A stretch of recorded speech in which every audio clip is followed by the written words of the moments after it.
తిరిగి BCN news కి స్వాగతం.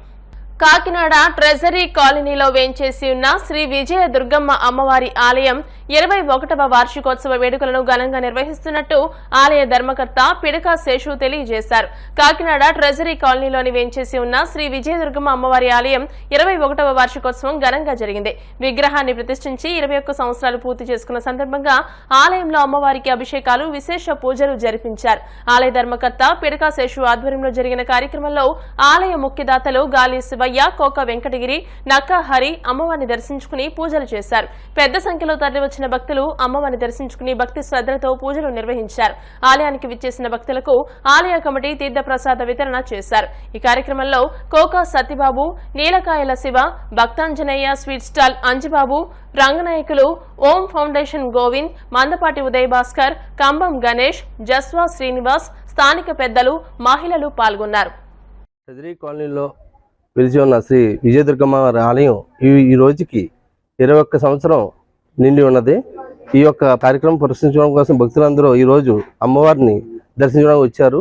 అదేవిధంగా ఈ యొక్క గుడి నిర్మాణం కొరకు సహాయపడి అందరూ కూడా గ్రామ పెద్దలందరూ సహకరించారు. దీనికి ముఖ్యంగా రిజిస్ట్రేషన్ మా అన్నగారు పిడక తారకం గారు ఆయన ఆధ్వర్యంలో ఈ యొక్క గుడి నిర్మాణం జరిగింది. అప్పటి నుంచి వాళ్ళ స్నేహితులు, మిత్రులు, బంధువులు అందరూ కూడా ముఖ్యంగా గాలి శివయ్య గారు, కోక వెంకటగిరి గారు అలా అందరూ కూడా సహకరించడం జరిగింది. ఈ యొక్క కార్యక్రమంకి 10 మంది భక్తులు కూడా రావడం జరిగింది. ఈ రోజు విశేషమైన పూజలు జరగడం, అమ్మవారి ఆశీర్వాదం తీసుకోవడం జరిగింది. అదే విధంగా ఈ కార్యక్రమం గుడి నిర్మించి 21 సంవత్సరం, దసరా అయితే మాత్రం 40 సంవత్సరాలు అవుతుంది. రేపు వచ్చి దశమికి 40 సంవత్సరాలు అయింది అమ్మవారిని నిలబెట్టి. ఈ అమ్మవారి యొక్క విశేషం ఏంటంటే మనసా వాచా కర్మణ అమ్మవారిని ఎవరైతే విజయోత్సవంగా జరుపుకోవాలని చెప్పి విజయదుర్గమ్మ తలుచుకున్నారో వాళ్ళకి అన్ని కార్యక్రమాలు కూడా విజయంగా జరుగుతాయని సభకు చెప్పడం జరుగుతుంది. కావున 50 భక్తులు అమ్మవారిని వచ్చి దర్శించాలని కోరుకుంటున్నారు. మా 43వ డివిజన్ ట్రెజరీ కాలనీలో పిడక వెంకటరావు, రావణమ్మ గారి దంపతులతో నిర్మించబడి తారకం గారి ఆధ్వర్యంలో కమిటీగా ఏర్పడి 40 సంవత్సరాల క్రితం అమ్మవారిది మామూలు ప్రతిష్ఠ చేసి దసరా కార్యక్రమాలు చేయడం జరుగుతుంది. దానిలో భాగంగా ఒక 20 సంవత్సరాల క్రితం అమ్మవారిది పూర్తి స్థాయిలో పేద పండితుల సమక్షంలో గుడి ప్రతిష్ఠ చేసి 21 సంవత్సరం అయింది. 40 సంవత్సరాల క్రితం నుంచి గుడి ఉంది, కానీ అమ్మవారిని నేను ప్రతిష్ఠించడం మాత్రం 21వ సంవత్సరం. ఈ సంవత్సరంతో 41 సంవత్సరం జరిగింది. అలాగే ప్రతిష్ఠించిన రోజు ప్రతి సంవత్సరం కూడా ఇక్కడ పూజలు జరుపుకొని పాతప్పటి నుంచి కష్టపడిన సహకరించిన అందరినీ పిలిచి ఈ కార్యక్రమాలు జరుపుకోవడం జరుగుతుంది. అమ్మవారిని కోరుకున్న వెంటనే వరాలు ఇచ్చే కనకదుర్గమ్మ తల్లి అనే నమ్మకం ఈ చుట్టుపక్కల ప్రజలకి, ఇక్కడికి వచ్చి భక్తులకి అందరికీ ఉంది. దానిలో భాగంగా ఈ రోజు ఈ కార్యక్రమం ప్రతిష్ట కార్యక్రమంలో భాగంగా 21వ సంవత్సరంలోకి ఎంటర్ అవుతున్న సందర్భంగా ఈ రోజు ప్రత్యేక పూజలు చేసి భక్తుల్ని ఆహ్వానించి ఈ కార్యక్రమం చేయడం జరుగుతుంది. కడప జిల్లా పోరుమామిళ్ల మండలంలోని యూనివర్సల్ పాఠశాలపై చర్యలు తీసుకోవాలని ఎస్ఎఫ్ఐ జిల్లా కార్యదర్శి వీరపోగు రవి పాఠశాల వద్ద ధర్నా చేశారు. ఈ సందర్భంగా నాయకులు మాట్లాడుతూ ఎలాంటి అనుమతి లేకుండా పాఠశాల నడుపుతూ అధికంగా ఫీజులు వసూలు చేస్తున్నారని ఆరోపించారు. యూనివర్సల్ పాఠశాల యాజమాన్యంపై క్రిమినల్ కేసులు నమోదు చేయాలని డిమాండ్ చేశారు. ఎలాంటి అనుమతులు లేని యూనివర్సల్ పాఠశాలపై తక్షణమే అధికారులు చర్యలు తీసుకోవాలని డిమాండ్ చేశారు. ఈ కార్యక్రమంలో ఎస్ఎఫ్ఐ మండల అధ్యక్షులు చారి, మండల ఉపాధ్యక్షులు వంశీ, మండల నాయకులు మధు, సంజయ్, నరసింహ, వినయ్, పండు, ఆంజనేయులు తదితరులు పాల్గొన్నారు. కడప జిల్లా పోరుమామిళ్ల మండలంలో ఉన్నటువంటి యూనివర్సల్ విద్యా సంస్థలపై చర్యలు తీసుకోవాలని విద్యా సంస్థ ఎదుట ధర్నా చేయడం ఎస్ఎఫ్ఐ ఆధ్వర్యంలో పోరుమామిళ్ల మండల కమిటీ ఆధ్వర్యంలో ధర్నా చేయడం జరుగుతోంది. ఈరోజు అధికంగా రాష్ట్ర వ్యాప్తంగా, జిల్లా వ్యాప్తంగా చూసుకుంటే ఈరోజు పోరుమామిళ్లలో ఉన్నటువంటి విద్యా సంస్థలు ఎక్కువగా కనీసం అనేక ఫీజుల దోపిడీతో ఈరోజు ఈ యొక్క యూనివర్సల్ స్కూలు చాలా దోపిడీ చేస్తూ ఉంది. అదేవిధంగా రికగ్నిషన్ లేకుండా 10th క్లాస్ వరకు ఈ ప్రచారం చేసుకోవడం, ఏదైతే కరపత్రాల మీద ప్రచారం చేసుకోవడం, తర్వాత స్కూల్ వ్యాన్ల మీద అయితే జరుపుతూ ఉంది. ఈ విధంగా ఏమంటే రాబో భవిష్యత్తులో విద్యార్థులతో కానీ వాళ్ళ యొక్క తల్లిదండ్రుల రక్తాన్ని పీడిస్తూ ఈరోజు ఫీజులు గడుచుకున్న పరిస్థితి కనిపిస్తూ ఉంది. దీనిపైన విద్యాశాఖ అధికారులు చర్యలు తీసుకోవాలి. ఏదైతే ఈరోజు గత 4 నెలలుగా ఈరోజు విద్యాసంస్థలు నడుపుతున్నాయి, కనీసం ఎన్నోసార్లు రిప్రజెంటేషన్ ఇచ్చినా కూడా జిల్లాధికారులకు ఎవరో కూడా స్పందించిన పరిస్థితి కనిపిస్తూ ఉంది, దౌర్భాగ్యమైన పరిస్థితి కనిపిస్తూ ఉంది. ఇప్పటికైనా కూడా ఈ యొక్క విద్యా అధికారులు, కడప జిల్లా అధికారులు అయితేనేమి, తర్వాత పోరుమామిళ్లలో ఉన్నటువంటి ఎంఈఓ అయితేనేమి ఎవరు కూడా రెస్పాండ్ కావడం లేదు. ఇదే విధంగా ఈరోజు పోరుమామిళ్లలో అధిక దోపిడీలతో ఈ యొక్క విద్యా సంస్థలు నడుపుతున్నాయి. ముఖ్యంగా ఈరోజు చూసుకుంటే ఈరోజు యూనివర్సిటీ విద్యా సంస్థల పేరుకే రికగ్నిషన్ ఒక పేరు మీద ఉంటే పైకి మాత్రం అందరికీ కూడా తెలియపరచడం కోసం పేర్లతో యూనివర్సిటీ పేరుతో నడుపుతున్నటువంటి దౌర్భాగ్యమైన పరిస్థితి కనిపిస్తోంది. ఇప్పటికైనా కూడా జిల్లాధికారి అయితే మండలాధికారులు అయితేనే దీని మీద స్పందించి ఈ యొక్క యూనివర్సల్ విద్యా సంస్థను తర్వాత ఏదో కొత్తగా కూడా ఈరోజు కార్టీ స్కూల్ని పెట్టడం జరుగుతూ ఉంది.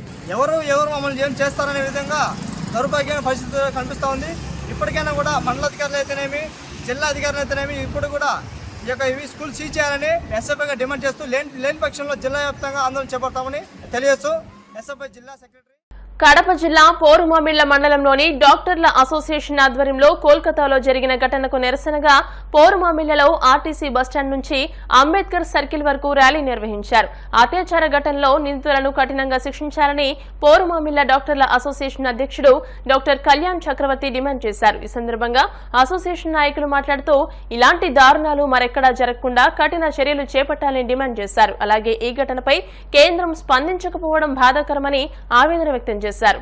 ఈ నెల 9వ తేదీన కలకత్తా మహానగరంలో ఒక పీజీ వైద్య విద్యార్థిపై అనుచితంగా దాడి చేసి అత్యంత ఘోరంగా మానభంగం చేసి ఆమెను హతమార్చారు.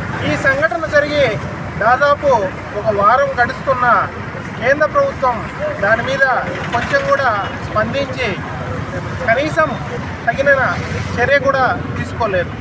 ఇలాగా ఒక డాక్టర్ మీద డ్యూటీ చేస్తున్న డాక్టర్ మీద అత్యాచారం జరిగితే మన కేంద్ర ప్రభుత్వము స్పందించడం కాకుండా ఇంతవరకు ఆ దోషిని పట్టుకొని శిక్షించింది లేదు. మొన్నటికి మొన్న ఆగస్టు 15వ తేదీ 78వ స్వాతంత్ర దినోత్సవాన్ని ఘనంగా జరుపుకుంటున్నామని మన నాయకులంతా తెలిపారు.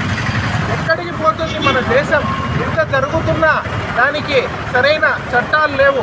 దాదాపు ఆ సంఘటన జరిగిన 3 రోజుల తర్వాత ఒక నర్సును లైంగికంగా దాడి చేసి చంపేశారు. ఇలాంటి ఎన్నో సంఘటనలు మన దేశంలో జరుగుతూ ఉన్నాయి. ఎన్నో ప్రభుత్వాలు మారాయి, కానీ ఉపయోగం లేదు. ఆ విషయాన్ని మా ఐఎంఏ అసోసియేషన్ దేశమంతా ఓపీ సేవలను నిలిపివేసి ఓన్లీ అత్యవసర సర్వీసులు మాత్రమే చూడమని ఆదేశాలు ఇచ్చారు. దాంట్లో భాగంగానే ఈరోజు ఐఎంఏ అసోసియేషన్ పోరుమామిళ్ల తరఫున మా డాక్టర్లందరూ కూడా అంబేద్కర్ సర్కిల్ వరకు ర్యాలీ నిర్వహించి దీని గురించి ప్రజలకు అవగాహన కల్పించేదానికి ప్రయత్నం చేశారు. వార్తలు ముగించే ముందు ముఖ్యాంశాలు మరోసారి. ముఖ్యమంత్రి చంద్రబాబు నాయుడికి రాఖీలు కట్టిన బ్రహ్మకుమారీలు, మహిళలకు కూటమి ప్రభుత్వం అండగా ఉంటుందని హామీ.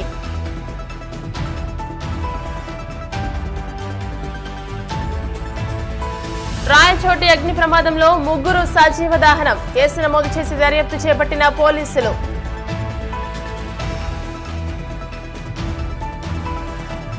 భీమడోలులో ఫోటోగ్రఫీ డే వేడుకలు, కెమెరా సృష్టికర్త డాగూరే అబ్దుల్ కలాం విగ్రహాలకు పూలమాలలు వేసి నివాళి.